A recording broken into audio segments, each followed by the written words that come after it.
یەکەمی سەر ئاستی هەرێمە لە بەشی بازرگانی ناوی لەنجە هیدایەتە بە کۆنمرەی 629 بۆ تا یەکەمی کوردستان.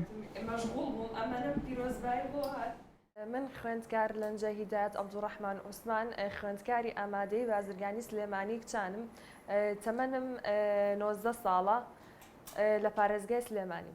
کاتژمێر 2 دوانیۆڕۆ بوو بەڕێبەرەکەم پەیوەندی پێوە کردم کەوتی تۆ یەکەمی هەرێمی کوردستانی لەسەر ئاستی بازرگانی. هەستێکی زۆر خۆشم هەبوو کە توانیم بگەم بەو نمرە بەرزە و بەدەستی بهێنم. کۆنمرەکەم 629 بوو. دایکم و باوکم خوشکەکەم بە زۆری ئەوان پاڵپشتم بوون. هەموو کاتێ هەوڵیان لەگەڵا داوم، قسەیان بۆ کردوم، یارمەتیان داوم.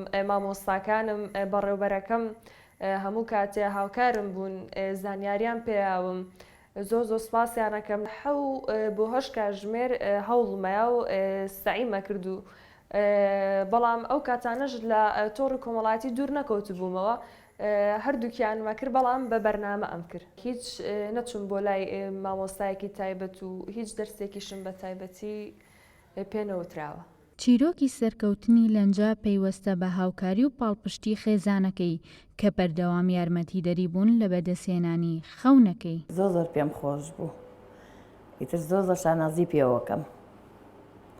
ئەمزانی کە کچەکەم ئیشەڵا خۆم ئەمزانی کەشڵا ئەو نمرەیە بەدەست دێنەوەی کە خۆی حەزی لێیەتی لەخوا بەزیاد بێ بەدەستی هێنا.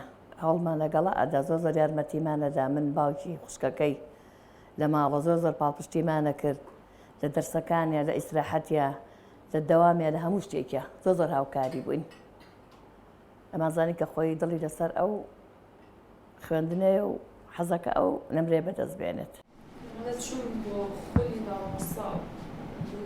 خراپی ژینگەی خوێندن و توشبوونی لەنجە بە ڤایرۆسی کۆرۆنا نەبۆتە لەمپەڕ لە بەردەم سەرکەوتنەکانی توانی بە هەوڵ و کۆششەکانی سەرکەوتنێکی گەورە بەدەستبێنێت و لەسەر ئاستی کوردستان بۆتە ناوێکی دیار لە بواری خوێندندا.